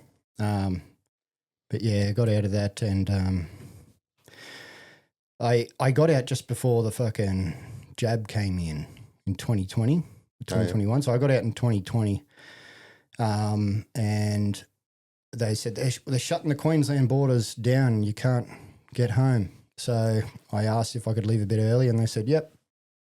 And so I had to rocket run it towards the Queensland border. Didn't make it in time. Got stopped there by the Gestapo. Show me your papers. I don't have any papers. I'm a leper. And so I just went, oh, well, it's non-tac. I don't have to get up and do picket. So I went and camped by the Clarence River for bloody 3 months in my swag next to my four-wheel drive. Shit. Yeah, waiting for the borders to open. Yeah, and when the borders opened, I came back to Queensland and stayed with my best mate at the time, who was ex-army as well, ex-cav. Yeah. What was that like, doing that 3 months? Like, that was you out of the army now. Now you're camping solo, just you and your swag. What was that feeling like? Well, I've kind of gotten used to the hits like that, so to speak. Always being alone, always failing, all that sort of shit. Like, I've learnt most of my shit through failure, I guess you could say. And learning what not to do from other folks. And yeah, I just got used to it. I just got used to being depressed, used to being lonely. And so I just started smoking fuckloads of marijuana and drinking shitloads of piss and you got back on the booze. Magic mushrooms. And, you know, although the medicinal marijuana and the psychedelics, the shrooms actually did help me, but it was just the alcohol that fucked me. And I went and stayed with my other mate, who I did my second tour with. Stayed with him for 3 months and helped him with his mental health journey, his DVA. So I threw all of my mental energy and my power at him. You know, just emails for him and phone calls for him. Finally got him on his feet. Working as his admin sergeant. Pretty much, yeah. Just didn't stop. Even though I was out of the green, I didn't stop helping my mates and you know, helped him pay for rent and electricity, and I paid for all the piss and paid my way through it. And he was my best mate. But then when I finally got my own place, he stayed with me for a bit and tried to bloody stab me with a fucking pig and knife. Ugh. Yeah, he's got, you know, the poor bastard. Like, I don't hate him. I still love him. It's just this is the sort of shit that happens to fucking soldiers, you know. It was a shock at the time, and I had to remove him from my life. But, you know, if he's listening to this podcast, I fucking love him dearly, yeah. It's just we all react differently. And I've done shit like that to other people too when I've been in my darkest spots, you know. So, yeah. I remember someone was joking about some soldiers being killed on Anzac Day in Wagga Wagga when I was an RI. And I just fucking lost it and fucking grabbed this bloke and fucking... yeah, pinned him down and just fucking pummeled him. And the bouncers came around a corner and threw him out, not me. And I'm like, oh, fuck. They must have seen how rolled up I was then, I guess. But yeah, you know, like just got used to that fucking real downer kind of. I think fucking any soldier would do that, mate. That's not... Yeah, that's right. And any soldier should do that. Yeah, fucking oath. Yeah, but just the way I snapped, I kind of just... felt like I was demon possessed, you know. I was like, fuck, look at the strength. Yeah, it's kind of surprises you sometimes. You don't realize that's inside of you. Yeah, yeah. Like I'm not like a violent person. I don't like fighting or anything like that. Like, but I remember I went on leave once, and this cunt found out I was a soldier. And as I was driving off in the cab, he came over to the cab and put his hand through the window and pinned me down with the seatbelt and just fucking punched me in the head. King hit me like 3 times. Yeah, but I just went into army mode again. Just, I got to take my belt off, otherwise I can't get the cunt. And I'm going to slam the door on him and throw him back. And I did it. And it was just like the drills again. Yeah, and it was just like, oh man. But yeah, and then fucking got out the army, finished the camping, got my own place, joined the RSL, and then the RSL said, no, you can't be in the RSL because you're not jabbed. I'm like, oh no fucking way. Yeah, so... yeah, so that happened, and then, you know, the media and saying, calling us undesirables and shit. I'm like, I used to be in the army. I've got a fucking million needles. Yeah. I just don't like the way you cunts are going about it. It's very un-Australian. And, so I just started fighting again, and instead of the fucking Taliban, it was the fucking government, wasn't it? And went through all that. I did a speech out the front of Parliament House in Queensland, telling them, getting angry at the authoritarian, tyrannical government and just all that bullshit, just, thinking I'm a fucking hero of the people or whatever the fuck, but gave you somewhere to direct your energy. Yeah, but all the fighting and the emails and the protesting, all it did was paint a target on my back and wear me out even more. And so I just fucking gave it away. And yeah, I always, like, if I see injustice, I'll jump on it really hard to defend the other person, but you can't fucking carry the world on your shoulders, can you? No, that's 100% right. I'm like that too, dude. I was actually talking about it with my brother, my foster brother, Simon from the sunny coast. We were having a beer a couple of months ago, and we're talking about that since we were teenagers, we just can't, like, see something, say something. If you're seeing somebody being a piece of shit or talking bad to someone or disrespecting a woman, like, we are not the kind of people to just watch that and just walk by or film it or fucking whatever. Like, we will intervene. 100%.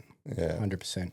And that's kind of lost in this modern society. Yeah, and a lot of people too are scared to act because it's like, well, if I go and defend that woman or that man or whatever, I might fucking punch the cunt and then I'll get sent to jail. So, what do you do? Yeah. Escalation of force doesn't really work too well on cunts that are cooked.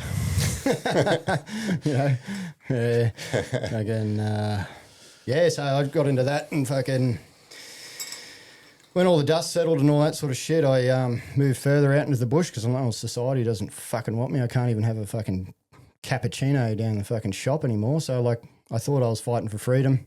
Got out of the army, freedom's taken away. Seemed like like I got married when I got out of the army again, and then my wife lost her career for saying no. And I'm just standing at the front of the RSL, and it says the price of freedom is eternal vigilance. And I'm like, every Anzac Day I've had since being out of the army, we seem to have less and less and less freedoms. And so I just really, I won't get into it too much, but that kind of shit ate me up for about 3 years after I got out of the army. Yeah. Would you say, looking back, that you're happy and proud of your service? I am proud that I have that I'm a custodian of the traditions forged in battle by the Anzacs. Yep, I am proud to have been in the army. Yeah, because I have such respect to the Anzacs and shit like that. Yeah, I am a patriot. And so I'm glad that I did my bit. Like, I looked at other countries where they do mandatory service and shit like that. I'm like, yeah, I can understand why they do that. But yeah, a bit of mixed feelings, especially when the pullout happened in Afghan. Like, one of the interpreters that we knew over there, we tried to get him over to Australia. He got to Malaysia and got asylum in Malaysia, thank Christ. But I just remember one of the lads rang me up and said, hey, mate, you remember Elias? He's trying to get in Australia, escape the Taliban. And yeah, he got as far as Malaysia though, thank Christ. Oh, good on him. Yeah, that bug out was, everything that could fuck you in the head was all happening at once, Yeah, I was going to say, not only are you dealing with this fucking mandated stuff, you've also got to deal with the fact that you've done all this for seemingly nothing. Yeah, and then my childhood and that, my main role model in my life was my grandmother as well. Yeah. And then she passed on early, and, she used to tell me about, up far north Queensland, Mareeba, tell me about how the Japanese fucking bombers and Zeros would fly over her farm as she was a kid and stuff like that. And how she was unofficially a war nurse treating injured soldiers and stuff coming back from Kokoda and stuff like that at her farm, feeding them oranges and the malaria-stricken soldiers, chicken noodle soup and stuff like that. And I always remember that. So, yeah, nice. Yeah, man. I'm still coming to grips with what the fuck even now currently, but I'm the best as I've ever been now, like that whole I'm a broken veteran thing. I totally agree with that. You got to fight, you got to move forward. And you spoke a lot about imposter syndrome too on previous podcasts. So I think that is a big thing that held me back from a lot of shit as well. Who do you think you are? You shouldn't be here. You're a piece of shit. Blah, blah, blah, blah, blah. You're a fucking street kid. Yeah. What do you and you're like everything, like I would never stand firm by my own decisions. I'm like, nah, it's most likely I'm wrong. Most likely everyone else is right and I'm wrong. Yeah. That's why I love the army so much, because you could hide in the army in that regard because, you know, you had PAMs, you had the way of doing things. Yeah, and that was good. Do as you're told. Yeah, I'm fine with that. You know, I'm not a leader, I'm a follower, but yeah. Yeah. So what do you think was the turning point? Obviously, all of this stuff's accumulating over a couple of years and then sort of died off, and then the withdrawal happened back in, what was it, 21? So that was kind of in the middle of it. So what was the turning point to find your peace? Knowledge and working on myself, not being selfish, but actually working on myself to better myself. And I think the one thing that fucking kept me going the whole time was fitness and gym. Yeah, beautiful. Like I'd drink a whole bottle of fucking Jack Daniels and a whole carton of 4X Gold that night, but the next morning I would force myself to fucking go to the gym. You're a fucking better man than I. Alcoholic athlete. Like I could do a BFA absolutely munted. You're one of these fuckers that gets written off till 5 in the morning and does a BFA at fucking 9-minute BFA at fucking 6 a.m. Yeah, 2 minutes 30. Yeah, good mate. Fucking no one can catch Sarge. I relied. Not then. I just relied on my youth. I guess I didn't really start getting into fucking physical fitness seriously until I was like fucking 23. Yeah, when they said, here you go, here's a hook. And I'm like, oh, fuck. I've got to start lead by example. Yeah, so... Well, that's good. You could have gone the other way and become a fucking turret plug. Oh, yeah, turret plug, yeah. I was real scared of being fat because fucking the abusers as a kid were fat, and I just got this association with it, and I'm just fucking, nah. And if you're like that in the military, you need to have a long, hard look at yourself. Buttons on instant, you know. Yes. Unless you're one of those machines that just can do anything, do everything anyway. Combat wombat. Yeah, there's definitely some dudes that fucking a couple of extra kilos doesn't slow them down. They just use that inner cunt. Got the dog in them. Yeah. So what did that look like when taking care of yourself? Was that like psychology or both? And it's still a journey that I'm on now. Like at the moment, I'm the best fucking shape I've ever been in my life, mentally and physically. I've been my wife and I have been on the carnivore bloody diet for the last year and a bit now. Have you? Yeah. Fuck, I struggle with that. I tried to do it for about a month. It's just like the thought of just eating more mince or right. Yeah. I guess you might say we're not strict, but I mean like. A standard day of eating would be, because we've got chooks and that, we'll have eggs from our chooks, bacon and snags. And then for lunch, I might just cook fucking lamb chops, and for dinner, we might have, a steak. But, sometimes we'll have fucking ice cream and shit like that. And, we're not fucking Nazi fucking carnivores, but I definitely notice the fucking just primarily. Yeah. Yeah, I know a couple of people that do that. And, massive change. One of my mates has had Crohn's, and the markers for his Crohn's disease went from like 97% down to like 23%. Yeah, just off a couple of months of carnivore. Yeah. I think anyone out there is interested in carnivore diet, have a look at a bloke called Dr. Chafee. Yeah, and Charlie Hotel Alpha Foxtrot Echo. I still got it. Yeah, definitely consult a medical professional. Oh, yeah, Don't right. listen to two fucking idiots on a podcast telling you what to eat. But hippie hillbilly here. It's it has done wonders for some people. Yeah. I find it hard to stick to fucking any diet, really. It's just whatever's convenient I go for. Yeah, as long as you're bloody... I'm all about the air fryer these days. Air fryer's good to go. Yeah. They're fucking awesome. Mate, you get all these bags of like buttered fucking broccoli from Woolies and just fucking pour it in the air fryer. Yeah. Good to go. Fucking oath. Yeah, I need to get one. What sort of fitness? What's your fitness of choice? Well, I train 3 times a week, Monday, Wednesday, Friday. I get up at 04 in the morning, pretty much most mornings, to help my wife to work, and then I go my own little gym that I've got in the shed. Right. So I do calisthenics for my upper body and weightlifting for my lower body, and also mobility stretching. So a normal morning routine will look like me getting up, having a dart and a coffee, give my wife a cuddle and kiss goodbye to work, then I'll go straight to the gym, and then I'll do 50 overgrasp heaves, 50 weighted dips, and then I'll do leg extension, calf raises, hamstring extensions, abductor and adductor machine, just a low risk muscle building training. Yeah, nice. Yeah, and it's working pretty well. And I just would you say you notice a difference if you miss a day? Oh yeah, you get depressed. Like this morning's supposed to be a gym morning, but I'm like, no, it's good to have a few days off. Yeah, I'll start up again on Wednesday. Plus, I'm like walking around the paddock slashing and fucking, I'm more than 40 acres, and I'm back onto the Barnier National Forest. So I grab my rifle and my webbing, and I'll fucking go for a walk up the mountains and completely fucked, and come back down and so go on patrol. Yeah, that's the thing. I'm like, you've got to find your purpose, and you've got to find a club or find something that you want to do. And it's like for years and years and years, there's nothing that I fucking want to do except for write myself off and forget about existence, But so hang on a second, what do you like? Well, you love the army. You love the army. It was your hobby. Oh, I'll just do some army shit again. So I fucking bought a little hunting rig, for my chest. Yeah. Got my GPS and I got old fucking World War II fucking 303 and just go for a waltz around the scrub. It was fucking good. Yeah. Play armies again. That tree's a fucking baddie. Shoot the tree. Yeah. I got some wild dogs and some wild pigs around there too. So yeah. Keeps you busy. Yeah. You got a community up there? Any sort of other than your missus?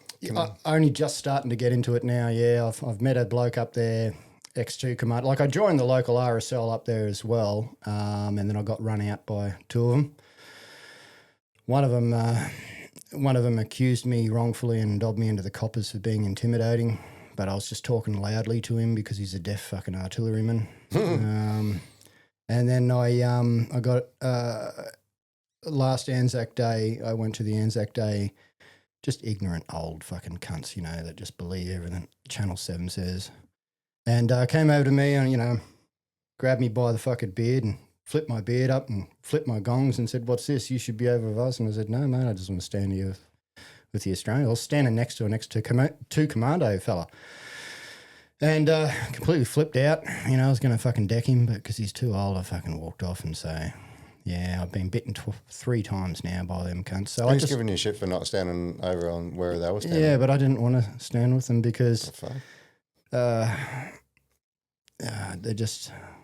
I think this is why a lot of young people don't go to the RSL, because there's just that big divide of maybe that Vietnam I think it era. depends. I don't know. It depends on which RSL, I think. Yeah. Because it's like anything, right? There's good ones and bad ones. Yeah. There's bad eggs all over the place, but there's definitely some good RSLs that are doing some good things. Yeah, I've given them a bit of shit over the years because I've had some bad experiences as well. Yeah. But I think in the last couple of years, especially since doing this podcast, I've met quite a few people that are heavily involved, and it's sort of changing my mind a bit now. Yeah. Yeah, I'm like that too. Like if something bad happens, I'll just dive on it and, black and white thinking. Yeah, that's something I'm really learning with now because you go further into town to Bundaberg and, they're a better mob, but just hit and miss. But when you've come from that kind of background that I've had, just failure and let down and let down and let down and let down, it's just like they're getting less tolerable, because I'm only human, I guess. Yeah. But I really like the smaller ones like Mates for Mates, Soldier On, fucking... Grey Man podcast. That's the way to go because it's so small. They're so fucking authentic. Yeah. Yeah. Yeah. Cheers, brother. Yeah. Yeah, I've had that feedback a lot. It's like you feel like you're in the room when you're watching it on TV, like just hanging out with mate, whoever's there. I'm fucking on a high right now here with you. Like hopefully the time hasn't gone past too quickly. Oh fuck no, it's a short one, mate. We're only an hour and a half. Fuck. All right. Where were we? What else you got?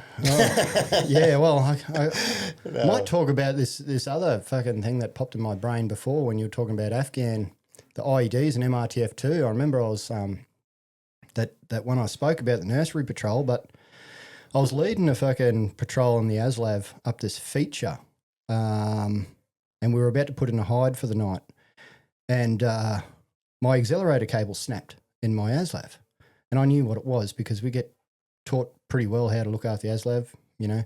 Yeah, as long as you're saying that, you're basically a mechanic, by the way. Yeah, almost, yeah. And so I jumped up on the deck and knew what it was, and Sarge came up to me and goes, "What the fuck you doing, cunt? Why you stop?" We got the whole fucking, patrol behind us, and I'm like, "Oh, my accelerator cable snapped, Sarge." And he's like, "Oh, right, cunt, all right." And then he sent a Ramey bloke to go back and get a spare part and come up. And Sarge walks like fucking 20 metres in front of my vehicle and kicks the ground and looks down. And he's like, "Oh, shit, that's a fucking IED. Right where I was going to drive." Yeah, and so they brought up one of the fucking sappers. He bipped it in place, blew it in place. Yeah. And we continued on and put in our hide that night. And I was like, fuck me. That's one of those someone's looking out for me things we were talking about before. Yeah, but that just keeps happening. That kept happening, like near misses like that. And then I was a bit like fucking shaken from that. And then that night, Sarge had brought his laptop out and he was watching fucking Top Gear, and he had this little petrol fucking quiet red generator, Honda generator that he was using. Oh, yeah. And he's like, "You two cunts, go fucking fill that generator up." And, he was getting ready to fucking do his night routine, and me and my mate fucking went and filled it up with diesel by accident. Fucking gave it back to Sarge, and he couldn't start it to watch his beloved Top Gear that night. And we went absolutely ape shit and fucking destroyed the fucking generator. And me and my mate are just looking, "Oh, it just must have malfunctioned. Did you put diesel in it?" Yeah. Oops. Fucking, just shit like that. And then, we got stuck in this big area, and my mate ended up, me and my mate, we had like 9 mortar shells fucking dug into the ground between our ASLAVs. We couldn't dismount, and they had to fly an EOD to fucking clear everything around us, and they brought the Dutch in to fucking skull drag the fucking Bushmaster back to TK. You'd be cruising out of TK down at the stables, and they had the graveyard there of all the destroyed vehicles.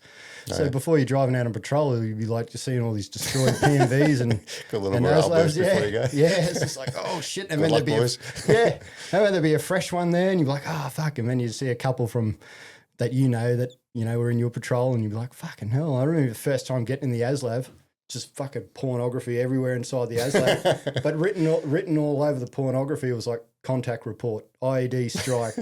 And I'm in my ASLAV looking up like this going, "Oh, fuck." Yeah. Sort of another mate you might know, actually. Someone I know very well. Chapo? Chapo? Dan Chapman. He rings a bell. Did he go over to Dubai and do some training over there? Chapo. Probably. Chappy. I probably would know him. Like, I've fucking destroyed so many brain cells since being out of the army. He's like Joji, one of the good ones. Joji, yeah. Fuck, I hope that cunt's doing all right. I love you, Jojo, wherever you are, mate. We'll give him a text after this. We'll send him a selfie. Fuck. Cool, man. No, I appreciate you coming, and I love the feedback, mate. That this has helped you. That really means a lot to me. Yeah, I don't even feel like have I talked about anything. It's all a blur. I don't even know. I've just been sitting here gobbing off. It feels like. Yeah. Was it a bit easier than you thought? A bit easier than I thought. Like I still fucking feel like I'm got a machine gun ready to unload in my insides. But, yeah, a bit nervous. Yeah, you did well, mate. I'm all right. Yeah, but fucking. Kapuka, as an RI, Kapuka was probably the best fucking posting other than 2Cav, but yeah. Well, that's of all of the things that I really wanted to do, I really wanted to be an RI at Kapuka. Yep. I just never got there. Yeah. But that was like on my sort of top list of things that I thought would have been awesome. Yeah, I went there fucking terrified, but when I got there, it's like, hang on, it's not Reggie for the RIs, it's Reggie for the recruits. So, or you just got to get used to getting up early and going to bed early. Yeah. Rehearse your lessons, you're sweet as a bun, mate. Yeah. A couple of soldiers fives and fucking a bit of screaming. Oh, it's fucking rewarding though. Yeah. I've seen the transformation. Yeah. Yeah. And their mums and dads come up to you and say thank you, and like, why are you thanking me? I'm a fucking piece of shit. I've literally been screaming at him for 3 months. Yeah. Yeah. It's were you what sort of RI were you? Were you one of the the scary ones or one of the ones that gosh. was real supportive? You probably have to ask the fucking recruits that, but I remember at the end of the day, I used to like going into the recruits room. It was at fucking conference room 3 section or whatever the fuck it was, and just asking them what they learnt that day and just confirming it. And I tried my hardest not to be someone who was scary to approach. Although you still had to be cranky pants because it's, you know, the army and Kapooka and all that sort of stuff. But I tried to be as fair dinkum as I could be. Yeah. Yeah, I used to stay behind after hours and help people catch up and shit like that. I just treated Kapooka like a deployment and it was no dramas. Yeah. Yeah, used that fucking instructor bonus to get out of debt. Yeah, that's good. Yeah. Got your little RI badge. And I did a bit of time in rehab there too, as rehab corporal. Oh, yeah. And that was really good. That's how I learned heaps more about fitness and shit. Digger James platoon or something? Yeah, Digger James, yeah. They had Dunlops and Digger James, yeah. Yeah. You didn't want to go to Dunlops, Weary Dunlops, you want to go to Digger James, yeah. Weary Dunlops. So they're on their way out. Oh, yeah. Yeah, yeah. Morale's not too good there. Yeah. Yeah, seeing that transformation of a civilian walking in, fucking absolutely tripping over their own feet. And Yeah. then the pride they have when they're Yeah, standing up there. And, yeah. Yeah. I remember, was it fucking hallway 32 and 32, what's that, Charlie? fucking Delta Company? Delta. Yeah. Fucking hurry the fuck up. Australians are renowned for moving at speeds of 100 kilometres an hour in thongs. Like, flap, flap, flap, flap, flap, flap. When they start running, don't fucking do drill in thongs. I'm like, oh, fuck, which way do I go? And, I remember I came out into the fucking admin room, big tough fucking corporal, ready to fucking bellow out of command, and fucking a whole fucking, you know, steam train of recruits just come flying through and bowled me over. Me slouch hat, me feathers went everywhere. Oh, you had the plume as well, yeah. Yeah, the kangaroo feathers. Yeah. Yeah. Fucking hell, that was a good posting though. It was Yeah, good. nice. Even sitting on the range and helping people calm down and shoot and Yeah. just the simple shit and like learning what not to do. I was like, oh, I didn't like being treated like that, so I'm not going to fucking treat these cunts like this. Yeah, nice. Yeah, that's kind of a way I thought about it. Yeah, There were that's some fucking jack cunts there that I fucking crushed because there's no Recruits. time. Yeah, because there's no time for that sort of stuff, and you could tell that it was done. You know, it was jack. You know, but it wasn't a normal mistake. But yeah, other than that, I got done for unacceptable behaviour for shouting at this recruit who was from a different bloody platoon. And I said, who the fuck owns that Asian recruit over there? Because everyone was a fucking white Aussie. He was the only Asian Aussie. And Yeah, it's and then distinguishing. mate, and then I fucking got removed from training and unacceptable behaviour put against me. And Really? the sergeant that was investigating it was Asian, and the officer investigating it was Asian as well. So I've fucking got that unacceptable behaviour fucking in a clear plastic thing sitting in me shed at home. I look at the laughs every now and again when I get sick of the PC bullshit. Yeah. Was that your only one? And did you get any charges in the army? I got one charge, yeah. I can't even fucking remember what that's for, but I got let off quite a lot of shit. We did this fucking boozer parade where we were all in bloody pollies at 2Cav up at Robson Barracks. And our Fox and our bloody technical sergeant or farrier sergeant got bloody warrant officer as well. Techway looks after like the technical fucking shit of the squadron. They were on the pacifist as well. And they all looked over the paddock and said, no, there's one armoured over there. Why don't you go with the fucking one armoured and bloody flog their bloody trophy that they won, this gunnery trophy. And so, well, oh, fuck, we got two warrant officers egging us on. So, yeah, one of my mates who was a newly made Lance Jack and me and this and another bloke in this brand new fucking lid, we broke into fucking 1st Armoured Regiment's compound and we're putting fucking beer bottles down turrets and fucking... It wasn't good. It was very bad. I'm sorry, 1st Armoured, because I served in 1st Armoured as well after 2Cav. And yeah, and we stole this trophy. Did you hear about that? Fucking Yeah, we stole this trophy and we got back and we gave the trophy to this fucking lid. He said, hide this, don't let it be caught. And he fucking hid it in the office, right under the fucking Techwo's fucking desk. Yeah, so we rocked up to work the next day, hungover as fuck, just screamed at, fucking get it. You know, just called all our names out and we're on attention in front of the whole fucking brigade, marched 4 hungover fucking diggers the whole way from 2Cav all the way over to fucking 1st Armoured Regiment. And, you know, you got that build up in you as a kid, you're ready to be flogged kind of thing. Yeah.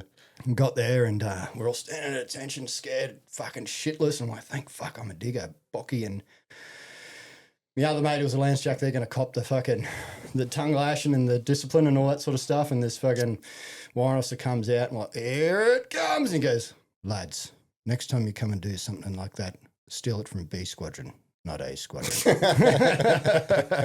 Yeah, and he actually liked our antics, so we got off lightly on that one.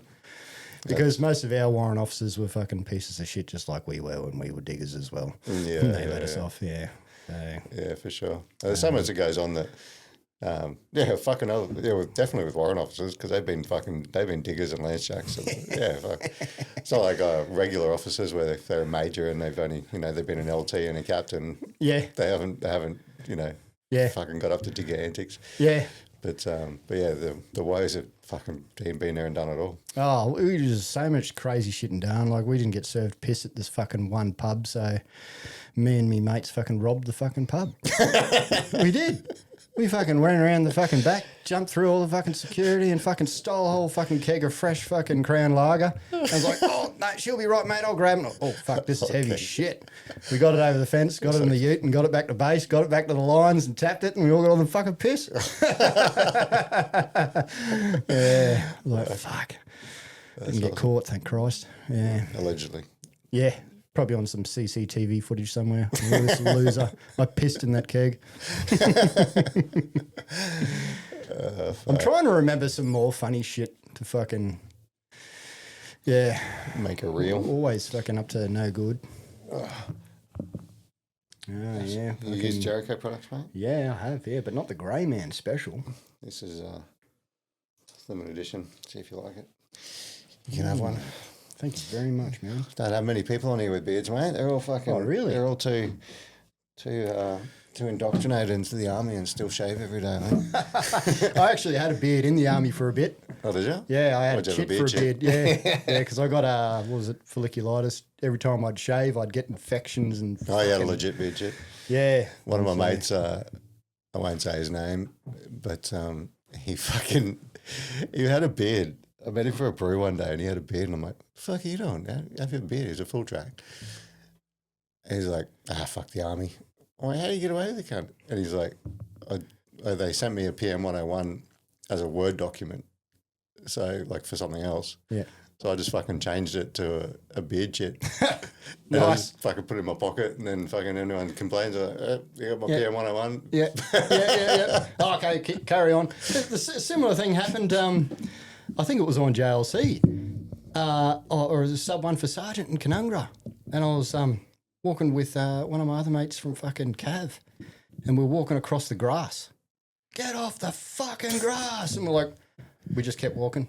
Get off the, oi, steady there! And we're like, righto. And this fat warrant officer came over, and my mate goes, oh, no, it's all right, sir. We're fucking cavalry. We're the only corps that's allowed to walk across grass because we had to do it to get to our horses for tradition. It's a load of shit. And he goes, oh, okay, no worries. Fucking bought it. That was fast thinking there. Yeah. Good on him. Fucking, yeah. You got to be fucking on the ball and fucking Cav just spitting shit out of your mouth all the time. Yeah. Cool, man. That's we're gonna wrap it up. Yeah, cool. I'll give you some merch after this. Oh, you don't have to, man. But yeah, I'll wrap it. I'll wrap it for sure. Nice. Yeah, I need to get one of them bloody hoodies that you got for sale. I'm gonna get one of them. Oh, nice. Yeah, I actually got one the other day for myself. They were super comfortable. Yeah, sweet. Yeah, I got some good merch. Grab some merch. Jump online. Fucking greyman.au. Yeah, cool, dude. Yep. Cool story. Yeah. Thanks for coming. Appreciate it. Thanks very much for having me, man. Nice to meet you. Hopefully I said something that'll help someone. Yeah. Yeah. I think so. Yeah, I think you just got to you got to look after yourself. Yeah. Exercise. Fitness is tethered to mental health. Seek the services you need. Do something every day. Purpose. Join a club. Sense of belonging, community. Don't do it alone. Call a mate. The exercise thing doesn't have to be weightlifting, doesn't have to be jiu-jitsu, doesn't have to be Muay Thai, just something you enjoy. Yeah. Fucking oath. that you can make a habit. Yeah. And then, yeah, like I was saying before, like, and then if you miss it, you're like, fuck, I need to train. Yeah. It becomes part of you that, Yeah. and it's a healthy fucking addiction. Yeah, it is. Healthy body, healthy mind, they That's say. it. Balance. We had a whiskey today to help calm your nerves, but that's all right too. Yep. Everything in balance. Bloody Anzac juice. Exactly. All right, cool, brother. Cheers. Legend. The Grey Man Podcast is a veteran-run platform dedicated to sharing authentic experiences from current and former service members. These stories are shared to foster connection, understanding, and support within the veteran community. Episodes may contain raw, emotionally charged content that some listeners may find distressing. Listener discretion is advised. The views and opinions expressed by guests are their own and do not necessarily reflect those of the Grey Man Podcast, its host, or affiliated partners. The Grey Man Podcast assumes no liability for any statements, opinions, or representations made by guests during interviews or discussions.